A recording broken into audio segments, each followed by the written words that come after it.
I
got what you might be able to do to fix it.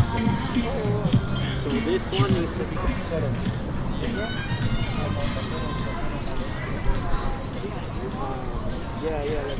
Hi, this is Will James from Lives Matter RI. This is a rally to support a racially just legalization of weed in Rhode Island. All right, everybody. About ready to get started.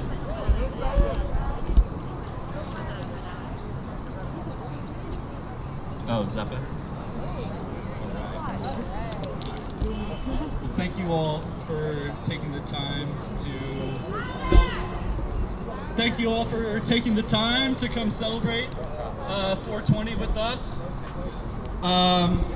As we all know, or maybe not know, marijuana legalization is coming to Rhode Island, and we want to make sure that it has racial and economic justice at the forefront.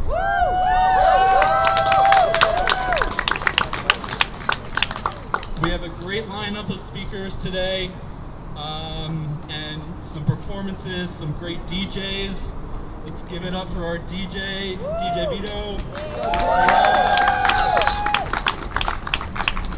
And now I'm going to turn it over to our MC for the evening, Miss Ariel.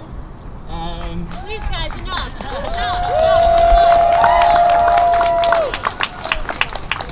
All right, Ariel, take it away.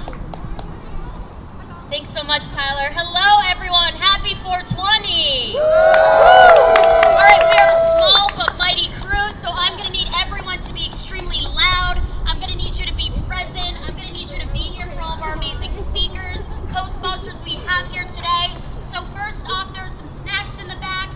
We have some signs up front. I even brought some lighters so you can take something away with you. You're going to take away some knowledge, hopefully some good vibes. So let's all get started. Let's put our hands together. Is everyone excited? Oh, good. Didn't even tell there was about 55 people in this crowd right now.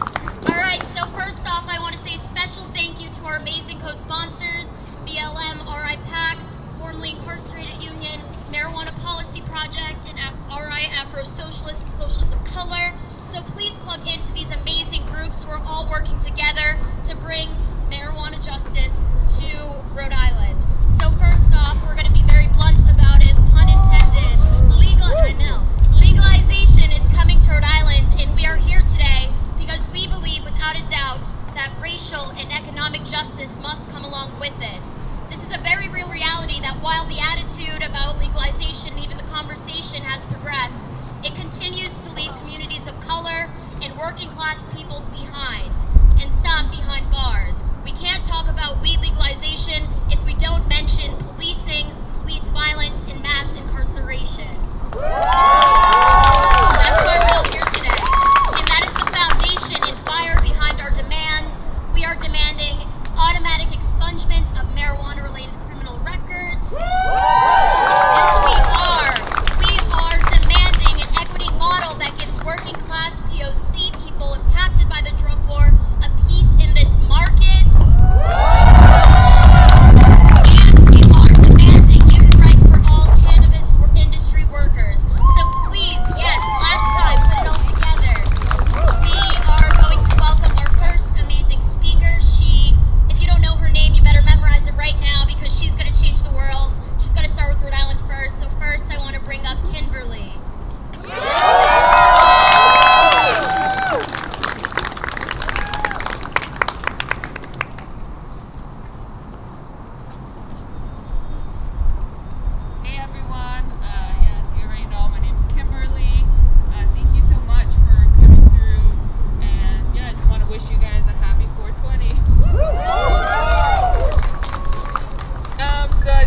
states in the nation who have already legalized marijuana.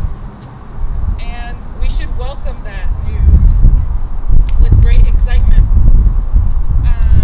But without forgetting the promises that first came when we spoke of legalization, and without leaving behind the most affected people by the war on drugs. It is true that quite a few states have legalized marijuana, but what isn't true is that racial and economic justice has come with it. Across the country, the marijuana industry is being monopolized by large corporations and the already wealthy.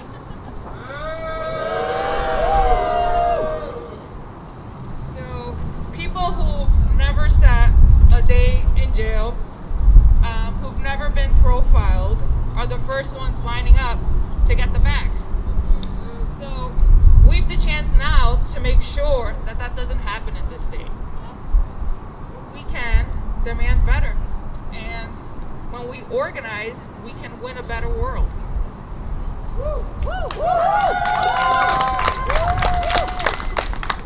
So what can we demand? We can demand that worker cooperatives started by impacted people get grants and no interest loans that can be forgiven. The truth is that the current business structure that is common in America is a structure that concentrates money and power at the top and creates working conditions where exploitation is rife. These capitalists, they say they want competition, then let them compete against a business model that actually values workers. These capitalists claim that they love democracy and let democracy reign.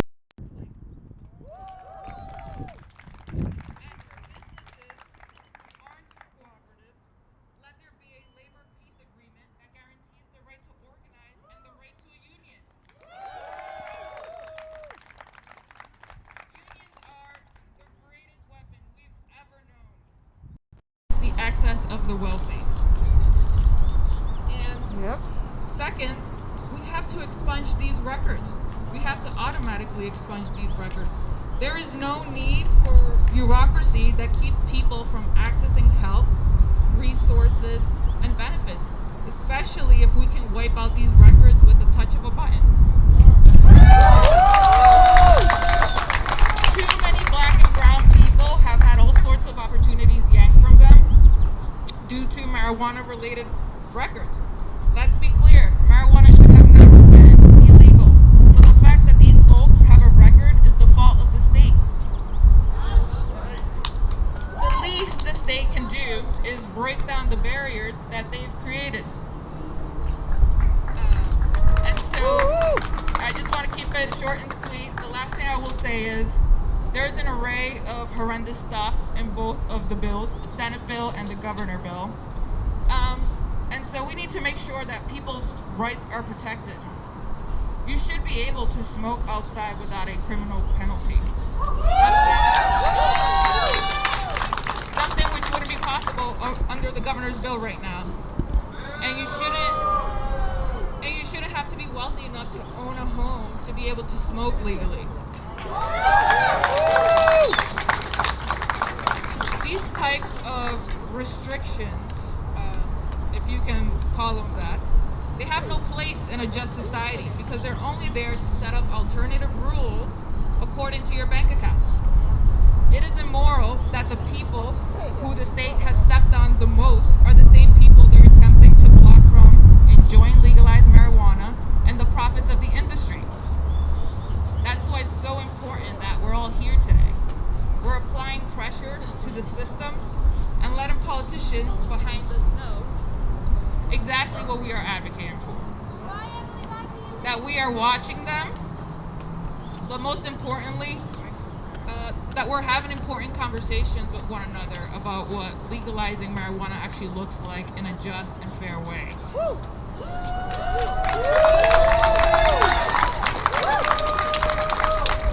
So soon these defunct bills will come up at the State House, and we're ready to amend the shit out of them. Till they deliver for black and brown people.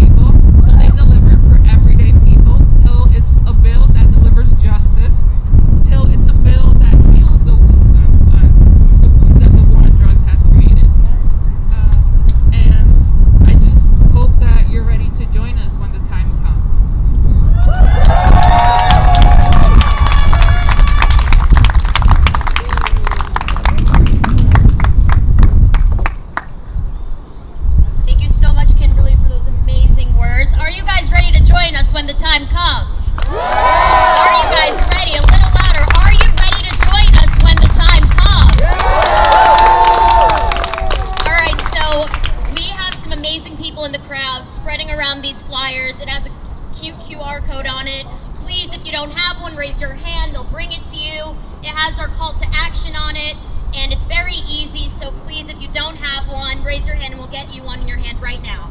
So oh perfect, people are actually raising their hands. I am going to be introducing our next amazing speaker. From FIU, I have Sherry Crews. She is a native Rhode Islander and one of the co-founders of the formerly incarcerated union. Sherry's a staunch advocate for repairing the harm of this failed and destructive war on drugs, a war that has negatively impacted her personally and several generations of her family. Can we please put our hands together?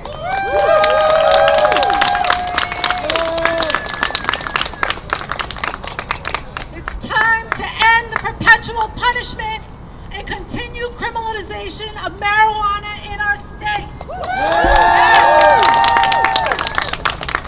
This is negatively impacting our families, our community, impacting unemployment, housing instability, and parental rights.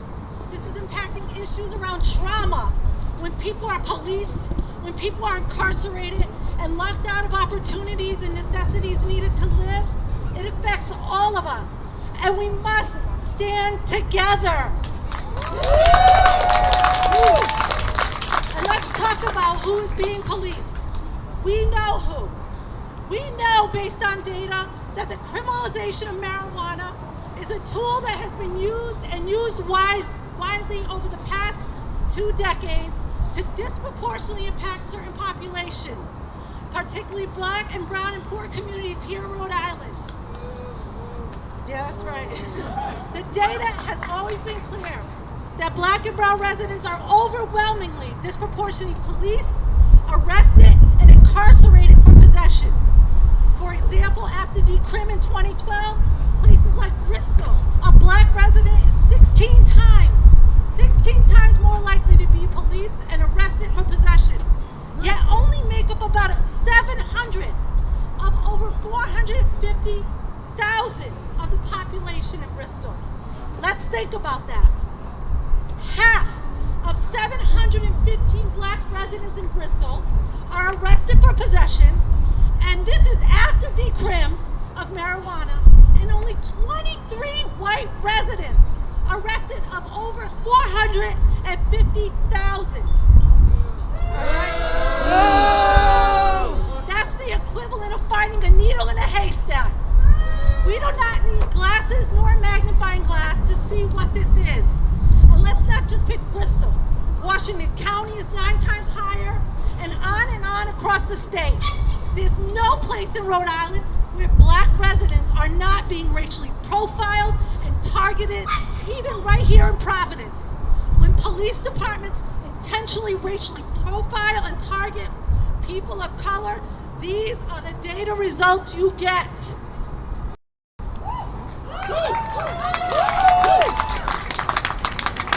When we talk about a bill that is truly a legalization bill, it's one that's not adding more ability for police to harass, stop, and arrest and incarcerate Black and brown and poor people, and additionally used as a gateway to prison. A legalization bill that truly addresses racial and social equity will account for these facts and repair the past and future potential harms to our community. I mean, it's only right? The state,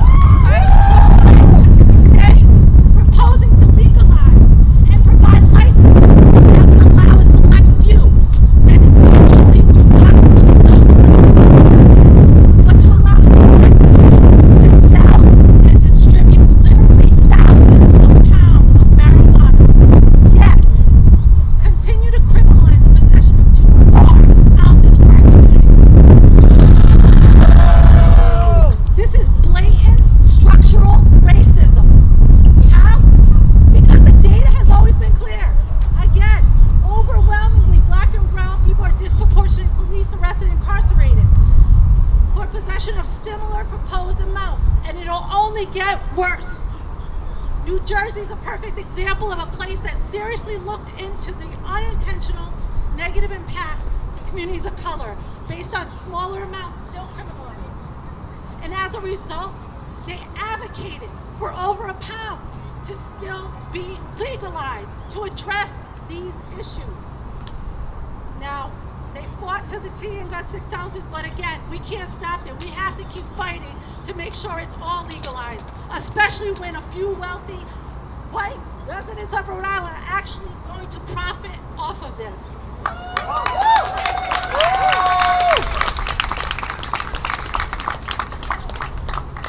Think about it. When we see a bill that allows the state to literally sell hundreds of pounds, but again, proposing to continue to criminalize 2 ounces, we know what it is.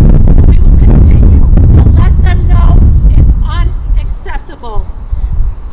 We're at a crossroads, an opportunity to repair the harms of past prohibitions through automatic expungement, stopping the racial profiling and harassment of Black, brown, and poor communities, and creating a pathway to employment and ownership for those who paid the ultimate price of incarceration and decades of continued collateral consequences. Consequences and state punishments that have hurt our state, overall economy, and public health. This is an opportunity for our state legislators to do the right thing, to turn that tide, and repair those past and future harms. We must demand our legislators no longer turn a blind eye to the data and fight for freedom and justice for all our families and communities. Ready to fight? It's about to be a fight. Please reach out to your elected officials, show up to public testimonies, and let them know you want them to represent you and repair the harm. We want automatic expungement for all marijuana-related charges. Yes. We want people who've been directly impacted to have the ability to obtain a license and a job in the industry. We want people to be employed and have rights to housing and their own children. It's time. The time is now to repair the harms of the past and make the future free and just for us all. You ready?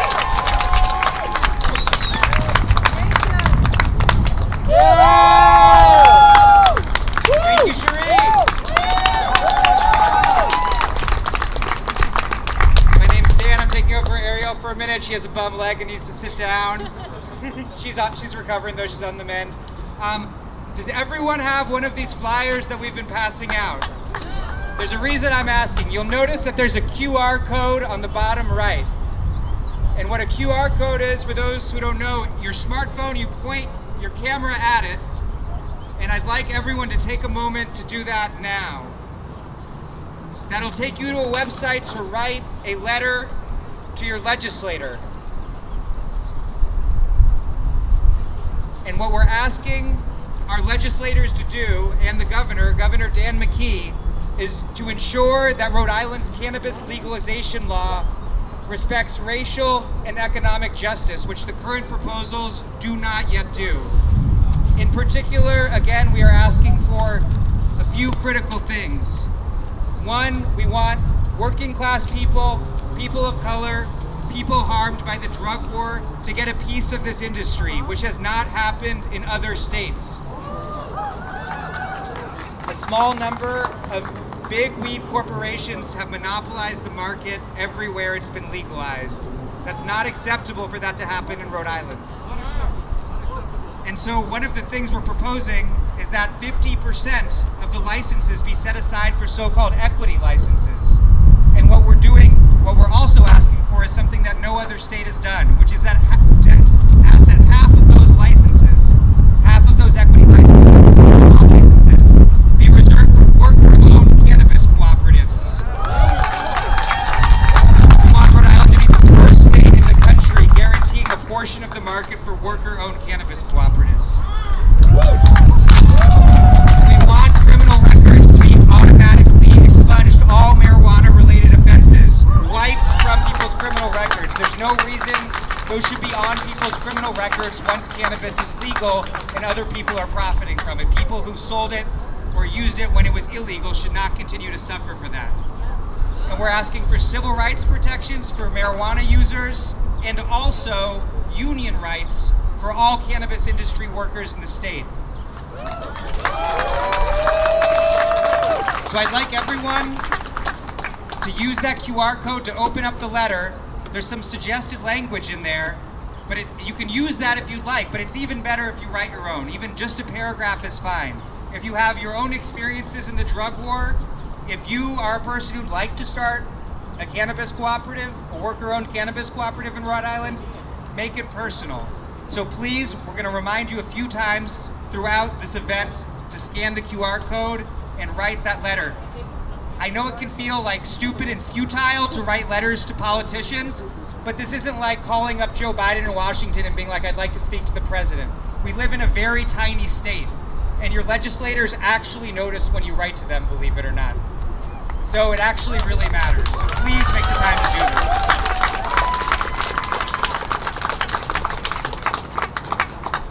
Next up, if he is here, we have Kyle Delgado. Kyle, are you here? All right. Kyle, who is representing Yes We Cannabis and also, I believe, FIU, correct? Is a local cannabis user, enthusiast, and advocate. He has also been criminalized for his love of this plant and is fighting for a more inclusive future in the legal cannabis industry. Give it up for Kyle.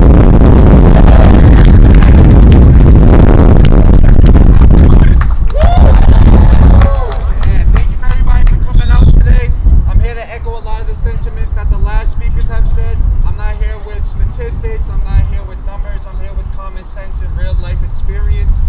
I am a resident of Rhode Island, East Providence, Rhode Island.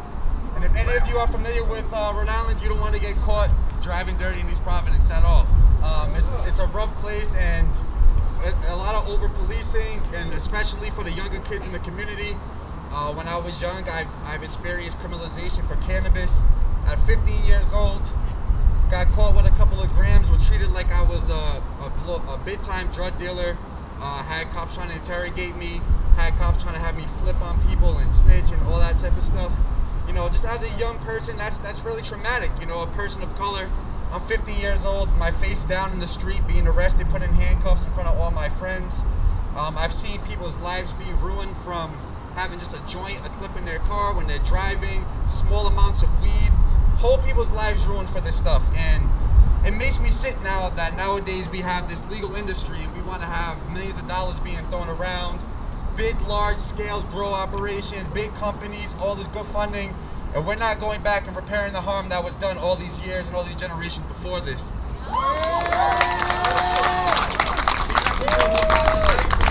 Countless collateral damage. People can't vote. People can't get federal funding for housing, college, food stamps. You know, these are all types of things where people had their kids taken from them.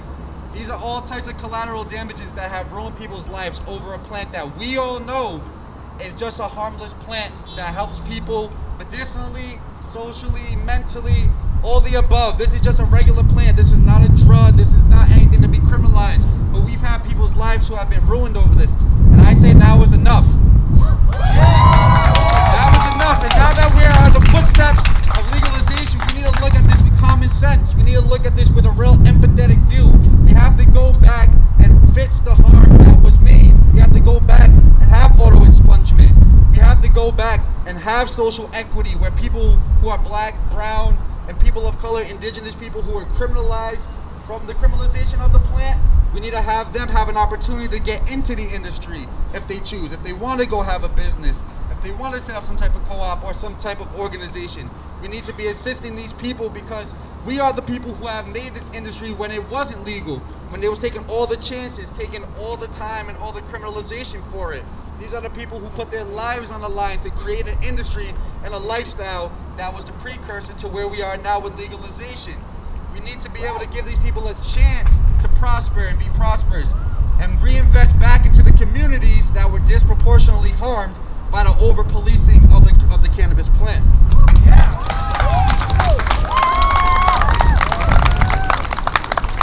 is not a harmful plant. This is a herb. This is a medicine. This is a healer of communities, of people, of spirits. These are things that have helped us for generations get past and love and be empathetic. This is something that all of us here probably have in common in usage or have once in our life used. So we all know that this plant is not the harmful crud that has been made out to. We gotta use common sense. We have to use love. We have to use empathy.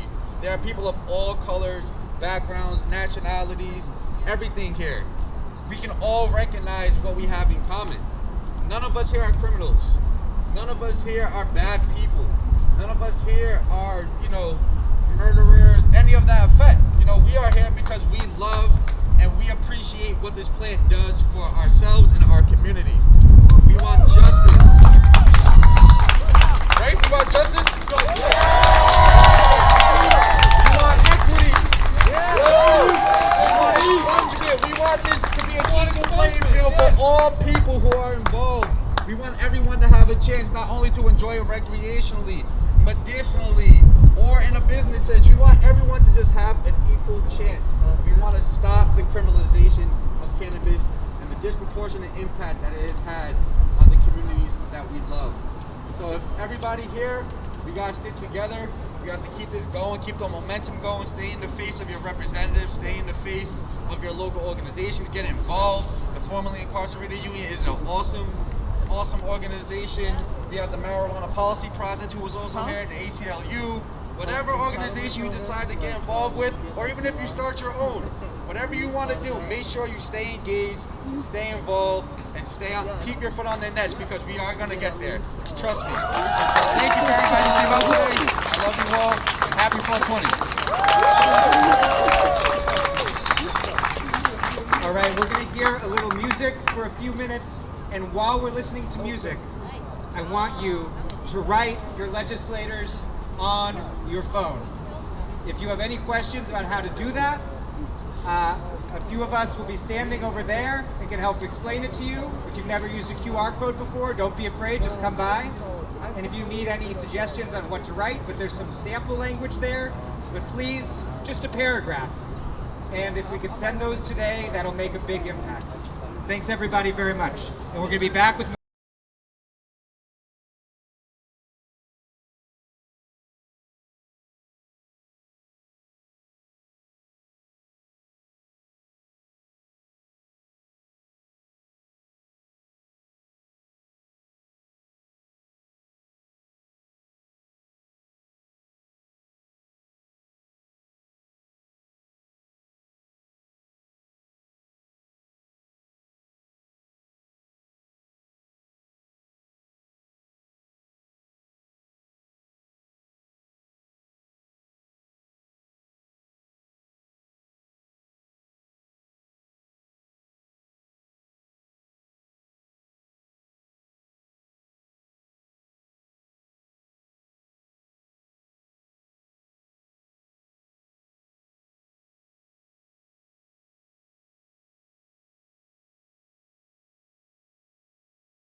So we're gonna pivot if Susanna's not here right now. She's wearing a really cool outfit.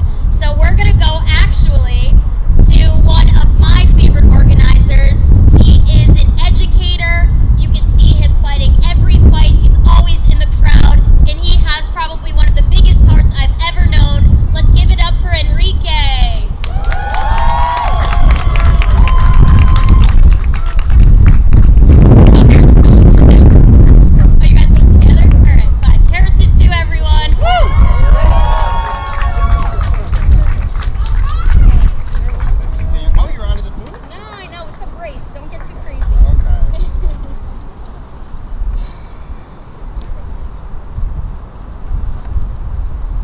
Everybody hear me? How's everybody doing today? Yeah! All right. First off, I want to say thoughts and prayers to the George Floyd family. Can we clap it up for George Floyd and his family?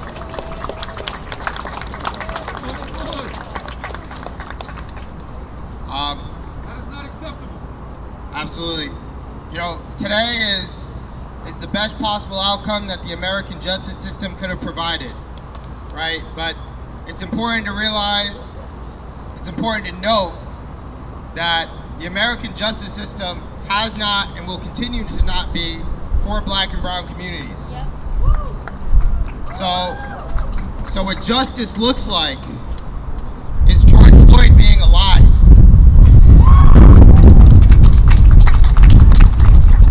And I see everybody celebrating, and I've taken a collective breath, but George Floyd hasn't.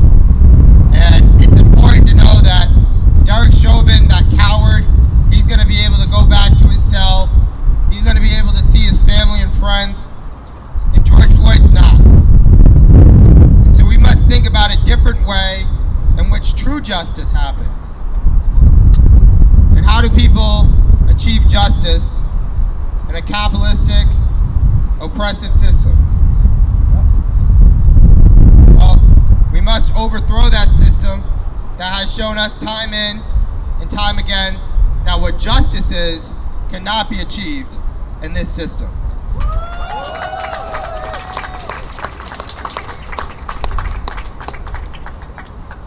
With that being said, it's time to celebrate, okay? It's time to take a deep breath. I think oftentimes our mentals, we forget our mental health, right? And so I would ask all of you, and I'm gonna try my best to take a deep breath and appreciate the small victories that this country will call justice. So I wanna pass it over to Enrique, but I wanna thank everyone for being here today. I love each and every single one of you.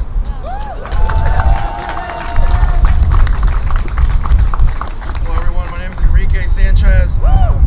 Just a local activist, community organizer, do some stuff to be Lives Matter RI PAC, Reclaim. Hello, can y'all hear me?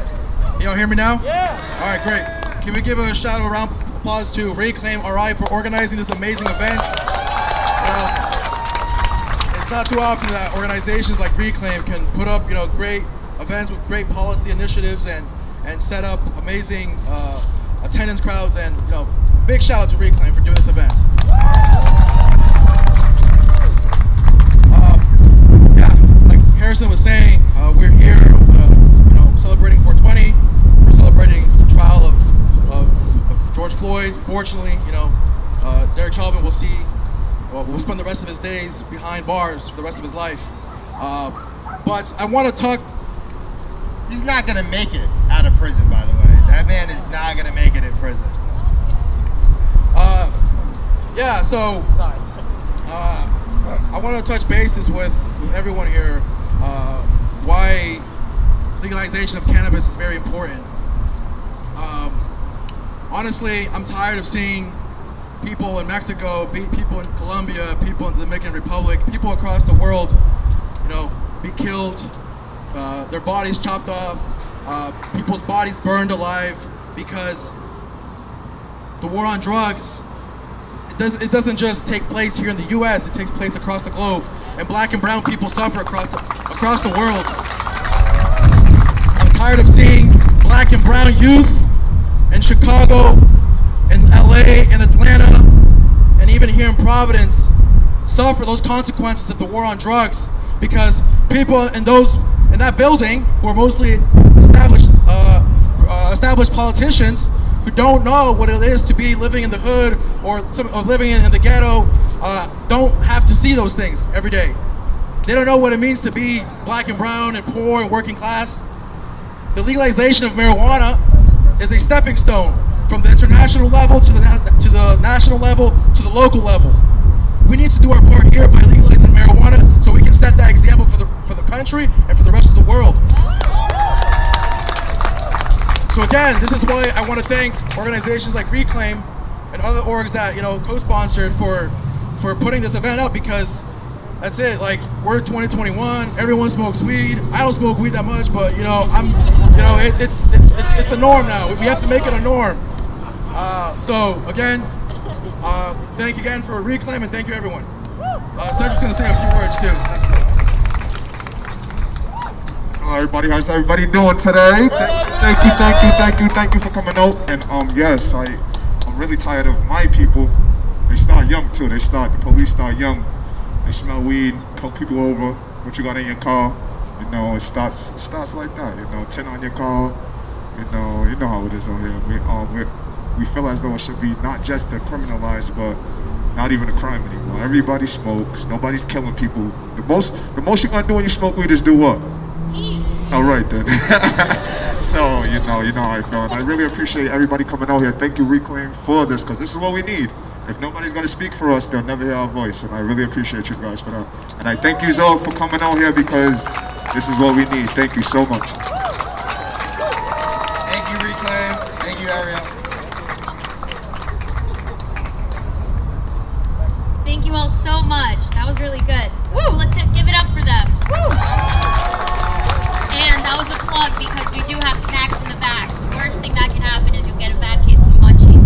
And as I was saying before, Susanna, I gave you this beautiful introduction. I said you had a great outfit on. I said you were one of my favorite organizers and you weren't here. So let's hear it for Susanna one more time.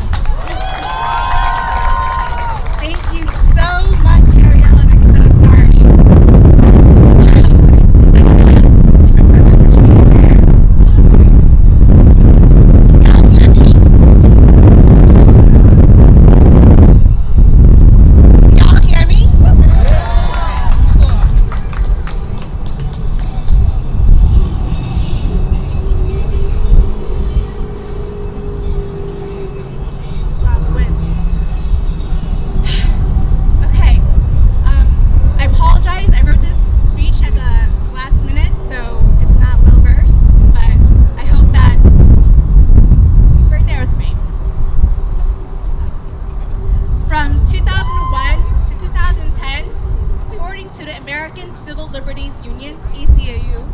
Over 7 million people were incarcerated for cannabis use. Brown and especially black people are 3 times more likely than whites to be arrested for cannabis use. It is wrong, and it has to change. No, it must change. Cannabis justice is racial justice. It's not just people getting arrested though. People are getting kicked out of their homes. People are being deported. People are losing custody of their kids. People are denied public benefits. People are not being able to pass background checks to get jobs to support our families, our communities. What does that tell us? This system was not made for every single one of us. We don't need to give the police another reason, another excuse to traumatize us, to steal another life, to make us afraid. So today, we stand here demanding we legalize cannabis, that we give back money to our communities, that we show America who's got the power. Oh, we do. you ready for another victory? Yeah! Are you ready to see money given back to BIPOC communities? You know, you all being here today gives me a taste of liberation. But let me tell you something. I want a whole buffet of liberation. And listen, I'm not going anywhere until I get it. I'm one of the co-founders of the Afrosocialists and Socialists of Color Caucus. Yeah! If you are someone who identifies as Black, Indigenous, and/or a person of color, we invite you to join us. Right now, we are working on this campaign. And if you're interested in joining, in the back, you can raise your hands, Rithika and Kay. You can go and talk to them. We'd love to have you. And I want to make clear what our demands are.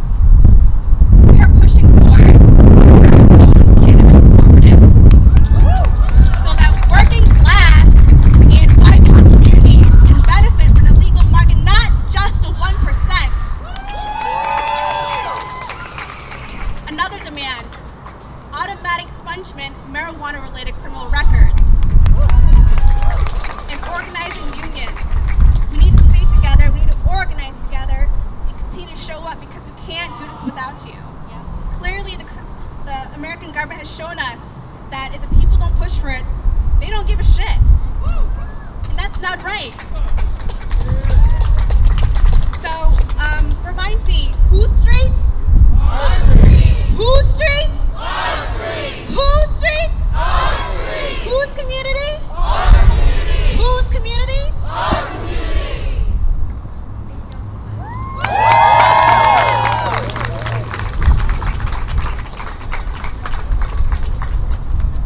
Thank you so much. And that was a plug for all of the amazing co-sponsors we've had for this event.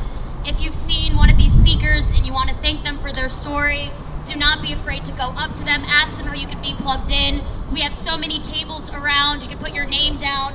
This fight, this talk does not end here. It does not end when we leave these steps, it keeps going. There are bills happening on the floor right now and they do not come close to getting what we are demanding here. So please, we need more people, and we've seen what happens when people come together. Power, they can't take us down. If they won't listen to us, we have to demand it. So guys, thank you so much. I have one more amazing speaker for you. I'm excited to welcome Sam Marvin, the Director of Organizing at UFCW Local 328. Give it up for Sam. Woo!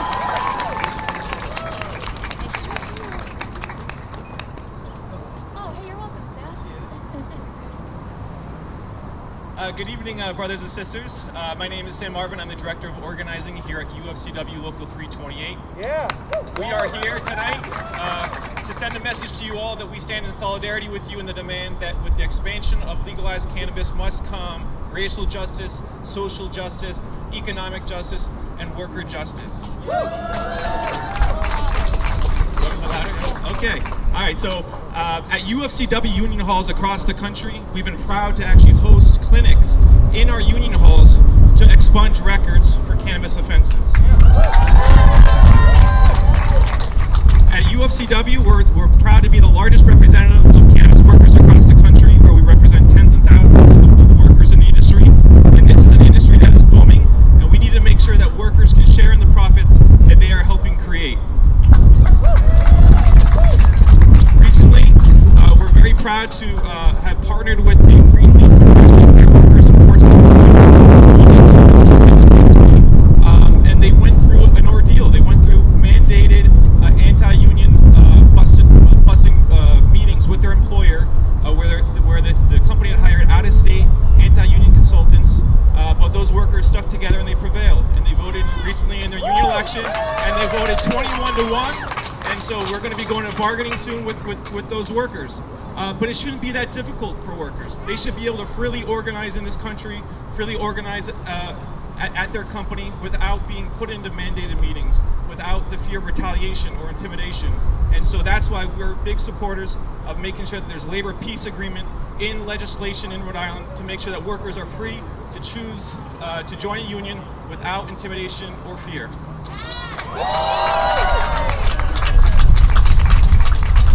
When workers are able to come together and organize, they use their collective power to negotiate really strong agreements that ensure retirement security, affordable health care, vacations. And as we've seen in the cannabis industry, these cannabis companies are getting bigger and bigger every day and more powerful.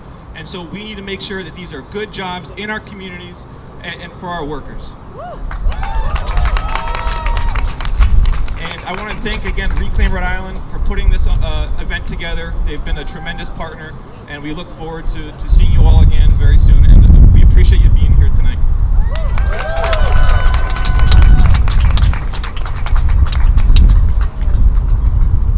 All right, everyone, that concludes our program. But again, you have something to plug into. There's a QR code on one of those papers that we distributed out earlier. If you don't have one, people are raising them in the crowd right now. Again, we are demanding automatic expungement on records. We are demanding worker co-ops, and we are demanding union rights for cannabis workers. This is all important because legalization is coming. Racial and economic justice must come with it. Everyone, thank you so much. Thank your dealers. Thank all these people who came out and put it all together for all these amazing orgs. DJ, give us something to walk out to.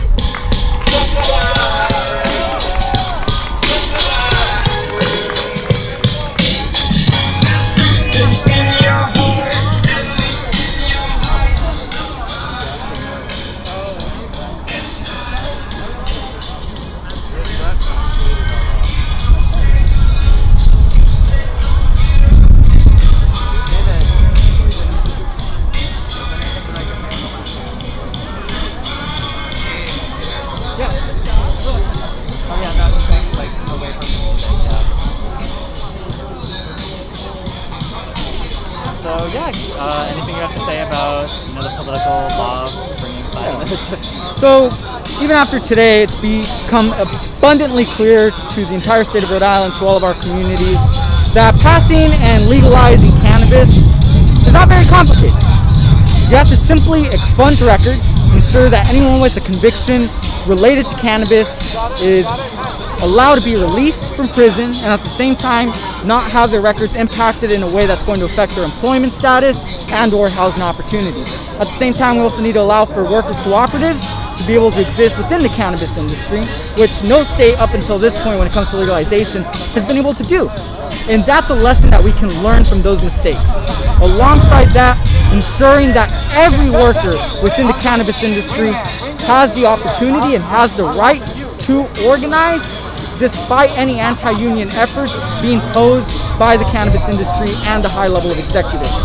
And lastly, and one of the most important aspects of it all, is ensuring that when cannabis is legalized and when licenses are permitted, that they're distributed in a way that is equitable. And what I mean by that is ensuring that at least 50% go to Black, Indigenous, and communities of color, especially those who have been impacted by, again, the war on drugs, as opposed to allowing us to follow the same model that has happened in Colorado and in Massachusetts, where we have had white capitalists enter the cannabis industry and essentially monopolize it. We cannot allow that to happen here, now, or ever, especially as we legalize cannabis. And then lastly, but certainly not least, making sure that we have a tax rate within cannabis that is accessible for people. Making sure that we are not taxing cannabis at a 30% sales tax rate, which leaves cannabis inaccessible and forces people to still depend on the underground market. Instead, we should ensure that the sales tax is capped at 20%, no more than that, and ensure that it's affordable for everyone who depends on such medication. Overall, this is a comprehensive policy that has a lot of details, but most importantly, it's not very difficult because it needs to be rooted in justice, both socially and most importantly, economically. So again, I thank Reclaim Rhode Island for being able to host this event on April 20th, 2021, because this is the year that we are finally going to legalize cannabis here in the state of Rhode Island, and we need to make sure that when we do it, we're doing it right. And that goes well beyond what has been introduced so far within the governor's budget and the Senate bill version. So I expect to see one coming to the House very soon that incorporates all of these elements that I just discussed.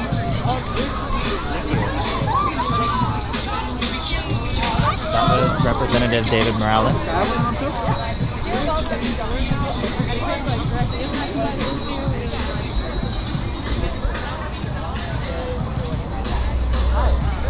Sorry, I'm live streaming for Uprise RI. I just wondering if I could ask you a question.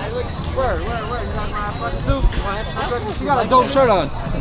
Make sure you get that shirt in there. Of course. So, I guess, like, sorry, can we actually face this way? Because the music's going this way. No doubt.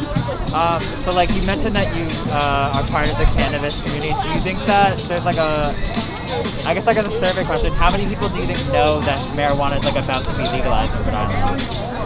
I think people are aware of it. I don't think people know the actual, like, the meat and potatoes of the bills, like how strong the language isn't or is, the portions of social equity, auto expungement, like all those key components. I don't think as many people are aware of that. I think people have an idea that it's about to be legalized because around the country it's going to be legalized soon. So I think people are aware that Rhode Island's going to follow suit. And we just seen Massachusetts legalized recently too. So I think people are, keeping their eyes open. So, Do you think that they would be excited to hear about these specific things if it's not going to be in places like Massachusetts? Would you guys be excited to hear about it? I didn't hear the rest of your question. What? I didn't hear the rest of your question. Do you think people would be excited about these, like, 3 specific things, like the work at co-op and the whatever? Absolutely. I think people are confused on how to participate because they don't know when stuff like this happens or if they should get involved because they do have past criminal records or anything like that. They want to stay low key. But I think it's important to get involved in your community. If you want to see the change, bother everybody that's trying to get these laws passed. Thank you. Could I just point it at your shirt? Sure. Thank you.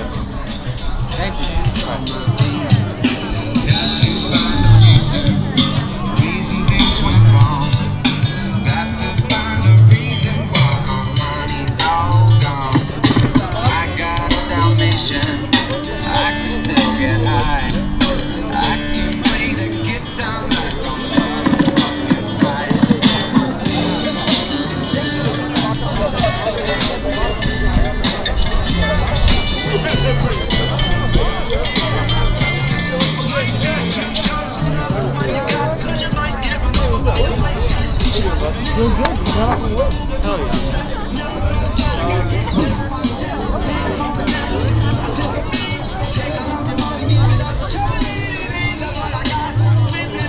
So the rally to legalize marijuana in a very specific way just ended. So people here are calling for there to be a number of licenses for cannabis businesses.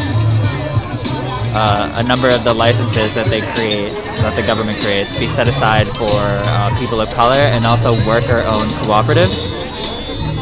They're also calling for automatic record expungement, meaning that people who have been convicted of marijuana-related offenses in the past, it would just be automatically removed from their record. And they're also calling for the marijuana businesses who pop up to have like special opportunities for people to join unions.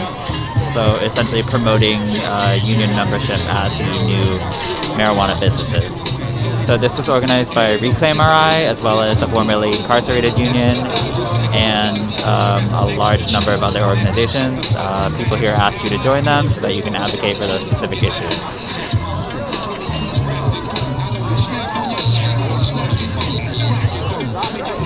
We also spoke to some people at the end. I just asked a few questions about whether or not they think other marijuana users who might not be participating in politics this way know that it's going to be legalized.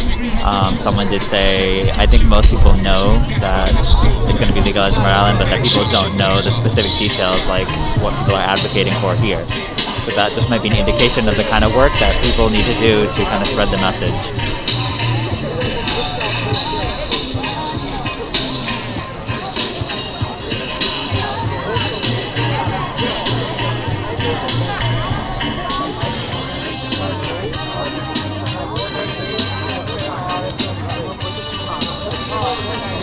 Thank you to our 389 plus Patreon supporters. You allow us to buy equipment and pay ourselves sometimes. This is Will James for Uprise RI, and thank you so much for tuning in.